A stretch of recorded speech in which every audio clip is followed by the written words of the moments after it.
I'm not going to talk about trails.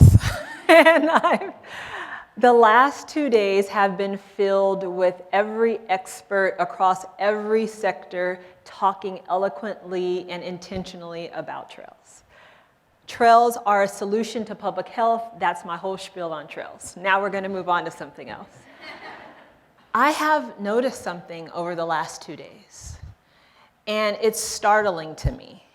And what I have noticed is that for all the great intention around data and all the great intention around engineering and all the great intention around feasibility studies and access and communities and the work that we need to do to build the trails, there has been little conversation about how we inspire a movement of people to support the actual work.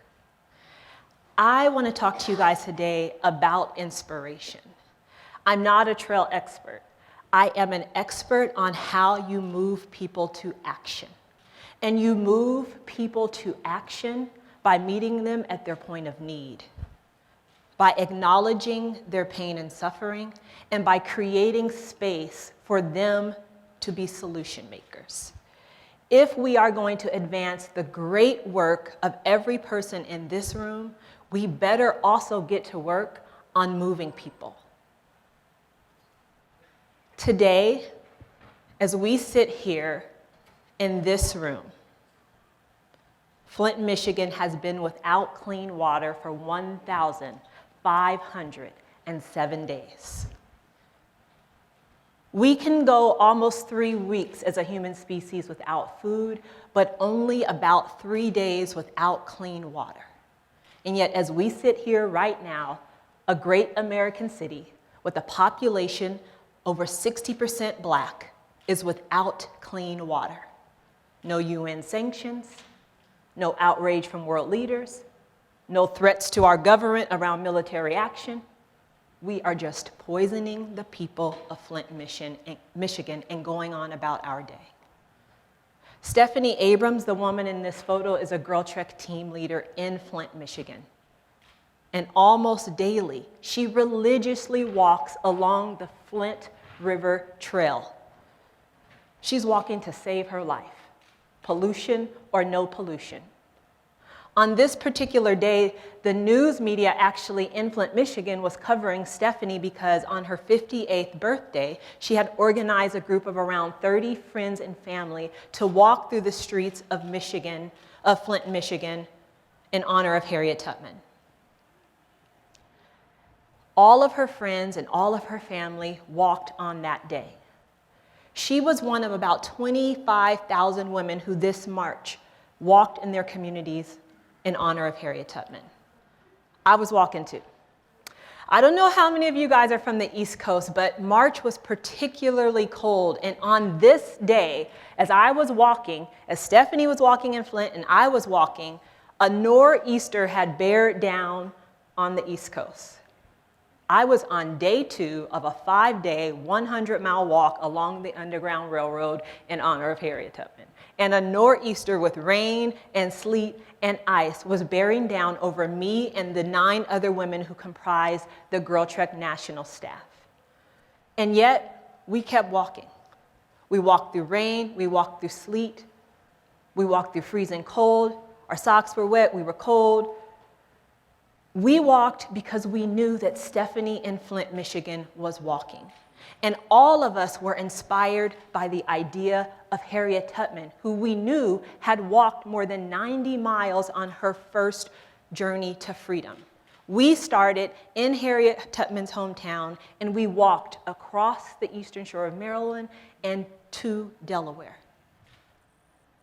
5 years ago, with a very dear friend of mine named Morgan, I co-founded an organization called GirlTrek.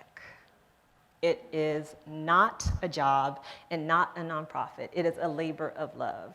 It is thousands of Black women who are reclaiming their health in communities through walking. These are radical activists, everyday women, your post office workers, your neighbors, the woman who serves your children in the lunchroom, your secretaries, your CEOs. all of us commit to a daily habit of walking to save ourselves and to save our families. And then GirlTrek swoops in on those women after we have inspired them, and we train them. We give them hard skills to go back into their communities and to be public health activists. Those women know what GirlTrek knows because we've taught them, that walking is the single most powerful thing that a woman can do for her health. We know, proven by science, that walking can decrease your risk of heart disease, Alzheimer's, stroke, diabetes by more than 50%.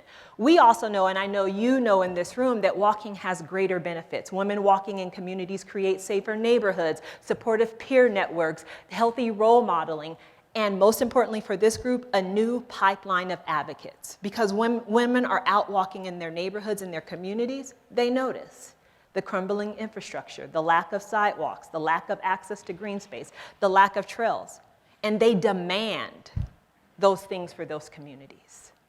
And so GirlTrek all across the country is mobilizing women to do this work.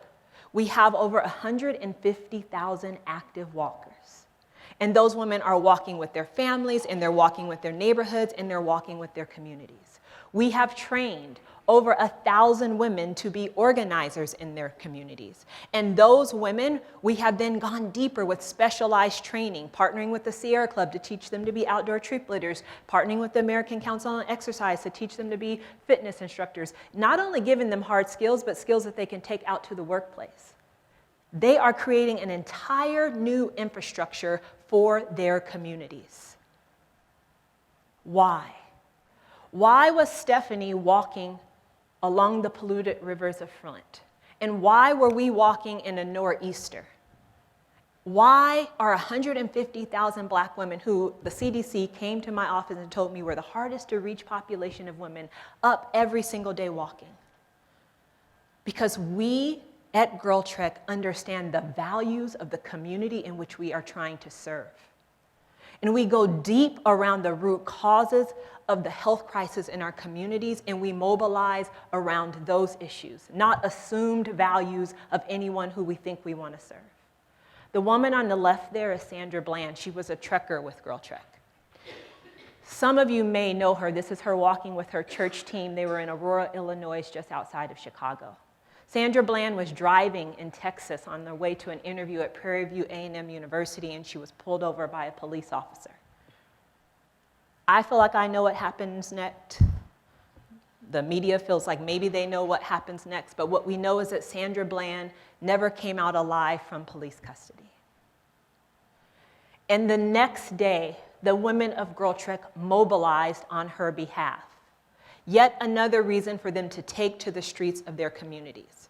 Because what GirlTrek understands about walking is that beyond the science of it, it has cultural relevance. That across the globe, walking has been used as a powerful tool for social change. And that in fact, when the CDC came to my office, and behind them Kaiser Permanente, and behind them the Robert Wood Johnson Foundation, all of them asking us, how have you been able to do this with a shoestring budget, and that's an exaggeration even there. How have you been able to reach this population that we have been, through government and private weight loss companies and public health interventions, been pouring billions of dollars in? Because we don't assume, and because we know, and because we talk to them about the real issues. And so, where women are not necessarily concerned with reducing heart disease, by the way, and I told this to the person at the CDC, and they were like, well, no, you gotta walk 5 days a week, 30 minutes a day to reduce heart disease. And I said, you've never been in a black church on a Sunday morning. Because everybody who's been in a black church on a Sunday morning would tell you ain't nobody's black grandma worried about what's happening tomorrow because we going off to yonder maybe today. That the cultural values of our community have taught us that resistance is not being committed to tomorrow because the injustices of today could take you away. And so yes, CDC, you have been pouring billions of dollars into communities trying to convince them about living when they have already decided to surrender to death that might be better than what's happening here on this earth. And that's hard for scientists to hear. That's hard for public health officials to hear. And so where GirlTrek has been effective is in saying, hey, Grandma, Sandra Bland passed away and we better take to the streets of our community to do something about it. Or, hey, Grandma, did you know Harriet Tubman walked 90 miles on her first journey to freedom, and I feel like you can do that? Or, hey, young black girl, we all going to do this in the footsteps of a civil rights legacy. Those things mean more to the community than I'm going to get fresh air and sunshine. And yet I feel that over the last 2 days and all of the conversation that we have had about trails and about the work that we have doing, we have not considered the value systems of the people in which we hope to utilize these services. I've had lots of great conversations with the folks in this room. And as soon as I say, oh, I work for GirlTrek, and GirlTrek, we mobilize women, they're like, how can you get these women to come out? Right? This is how you do that. I'm from Seattle, Washington. And by all accounts, by all statistics, one of the super healthiest places on earth. And yet, I got into this work because when I calculated the life expectancy of my family, it was 66 years old. Black women die at higher and faster rates than any other group in the country.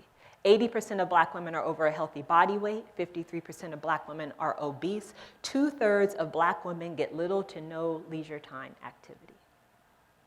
My family ended up in the Pacific Northwest because not unlike the refugees of today, my great-grandmother fled the terrors of Jim Crow South.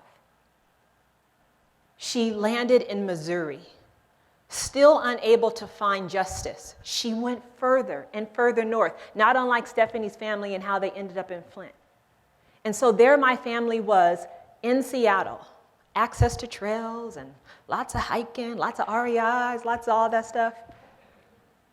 And yet, my grandmother died at 66 years old of a heart attack. I lost my Aunt Diane at 58, my Aunt Tricia at 62. Is it that they didn't have access to the trails? Or is it that the trauma of being a black person in America today made them immobilized by fear? Was it that taking care of children, 11 children my grandmother had, 3 jobs, meant she didn't have leisure time for physical activity? Was it that because she was paid 60 cents to the dollar of the white men doing the same job, she didn't have the resources to go out and buy fancy hiking boots? When we have conversations today about the communities in which we want to serve, are we asking ourselves, are we challenging ourselves, are we pushing our assumptions about those communities? We have a health crisis in America, and if you walked 5 days a week, 30 minutes a day, we'd all be healthy. And yet, Tamir Rice and Mike Brown and Trayvon Martin and Sandra Bland, and yet what's happening in Charlottesville? And so all across this country, whether it be urban or whether it be rural, and I show this picture and sometimes people are like, well, when is that picture taken? It was taken 2 months ago. In Ruleville, Mississippi, the hometown of one of our greatest civil rights icons, Fannie Lou Hamer. This is 1 block from where Fannie Lou Hamer grew up. This is me taking this photo of a family while I was out on a walk with other women in GirlTrek to celebrate Fannie's birthday. I wonder if our work is going to connect to this family in Ruleville. I wonder if it's going to connect to this proud black man in Ruleville. I wonder what assumptions that we have made about him, about what he needs, about what he doesn't need. I wonder if in our solutions we are thinking about those people. And I have a feeling that we're not. This is back to that walk on the Underground Railroad, and thankfully it wasn't raining on that day. We were walking through Delaware. We were walking through a slice of America that is representative of so many slices of America. Isolated, segregated, people without resources. And so when 10 black women in our blue shirts walk into a gas station, and there's all these men in camo with their Confederate flags on the back of their truck, they were afraid of us, and we were afraid of them. So we picked up our sip and kept it moving. We was like, on to the next gas station, because this was not the right place. And yet, that's what I really know that trails can be the solution for. We were afraid of those men, and those men were afraid of us. And for 5 days, I walked up close and personal with America, which is the best thing about walking, if any of you guys are walking enthusiasts, is that you get up close and proximal to people and communities. And in that walking, I saw men who were afraid to see 10 black women who were really just excited with joy coming. We also saw white women who pulled over to the side of the road with tears in their eyes because we were out there walking. We saw a bus full of black children who begged the bus driver to pull over because they said those women must have got stranded because the only reason they'd be walking on the side of the road is if they broke down and we got to pick them up. And the kids were so hysterical that the bus driver actually pulled over to the side of the road so that we could explain to the kids that we really weren't broke down. We walked through strip malls. We walked through former plantations. We walked through boring slices of suburbia. We walked on pavement and on gravel. And as we walked, I realized that that's really what trails are the solution for. The network of trails that actually brings a network of people. And with the network of people, we then break down the fear. And we get closer to the people who we want to be in community with. And you know what happens when you get closer to the people you want to be in community with? You start to understand their values. And when you start to understand their values, do you know what happens? You start to break down your own assumptions. And when you start to break down your own assumptions, do you know what happens? You become more effective at your jobs. And so for the future that I envision for trails in this country, it's us becoming more effective. And we become more effective when we come in community with other people. I'm going to ask everyone right now to close your eyes. And I want you to think of this Saturday on your favorite trail, and you've brought together your favorite 5 people to join you on this trail. See their faces right now. Think their names in your head. How much fun you're going to have, whether you're hiking or biking or walking or kayaking if you're down in Brownsville like Rose. Like wherever you are with your favorite people on Saturday. Now open your eyes. If those people don't reflect the diversity and this inclusion that we have been talking about for the last 2 days, that's where we can start solving the problem. If you weren't thinking about going on a hike with at least 2 of the 5 people didn't look like me, or 2 of my 5 people didn't look like you, if we ourselves are not individually successful at this thing we call diversity and inclusion and equity, then how do we expect our workplaces and our jobs and these trails to be that? This was me on the last day of the Underground Railroad. I was like, yes, I'm going to freedom, right? And I thought about that. And I thought about the ways in which GirlTrek could build bridges and the ways in which we could bring people together. And these women, this is GirlTrek all across the country, beautiful women, some of them tuned into the live stream right now. They're thinking about it too. And they're laughing and they're smiling and they're wearing their blue shirts and they want to meet you. They want to meet you on the trail. They want to walk with you. They want to talk with you. They want to share their ideas with you. They want to advocate with you. They want to stand by side with you. They want to get those trails built. You just have to reach out to them.